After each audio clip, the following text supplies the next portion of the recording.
Hello bachcho, let's see this question. So the question is saying when the margins of sepals or petals overlap one another without any direction, the condition is termed as. तो यहाँ पे हमें बेटा petal and sepal की direction बतानी है. तो जब हम लोग अरेंजमेंट बता रहे होते हैं सेपल या पेटल का, तो उस पर्टिकुलर चीज को बोलते हैं एस्टिवेशन. क्या बोलते हैं उसको? एस्टिवेशन बोलते हैं. और एस्टिवेशन जो होता है वो काफी टाइप का होता है. Aestivation is different type. Like example के तौर पे वैक्सिलरी, इम्ब्रिकेट, ट्विस्टेड, वेलवेट. तो हम सबसे पहले बात कर लेते हैं वैक्सिलरी के बारे में, ठीक है, क्योंकि हमारे पास सबसे पहला ऑप्शन वैक्सिलरी दे रखा है. तो वैक्सिलरी जो एस्टिवेशन होता है बेटा, वैक्सिलरी जो एस्टिवेशन होता है, इसमें क्या होता है कि एक बहुत बड़ी पोस्टीरियर पैटल प्रेजेंट होती है, बहुत बड़ी सी आउटर मोस्ट होती है, सबसे बड़ी पोस्टीरियर पैटल पाई जा रही है.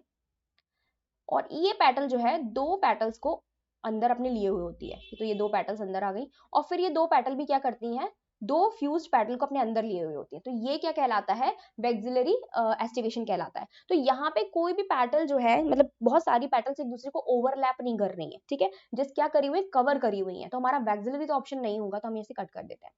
B is saying imbricate. तो इम्ब्रिकेट को भी देख लेते हैं. इम्ब्रिकेट.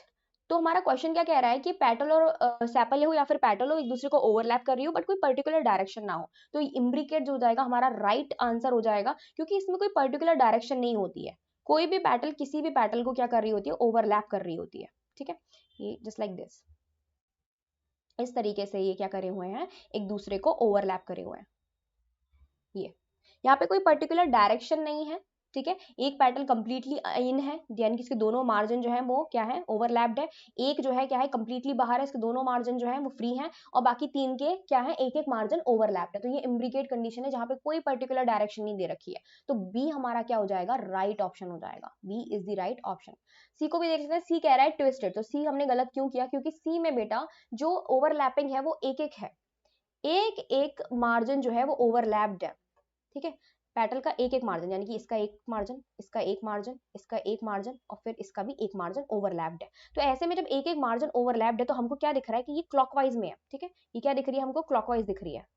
क्लॉकवाइज हो सकता है ये एंटी क्लॉकवाइज भी हो, बट इसकी एक डायरेक्शन है, ठीक है. तो इसकी डायरेक्शन है तो ये तो गलत हो जाएगा. Then C is saying velvet. तो चलो वेलवेट को भी देख लेते हैं.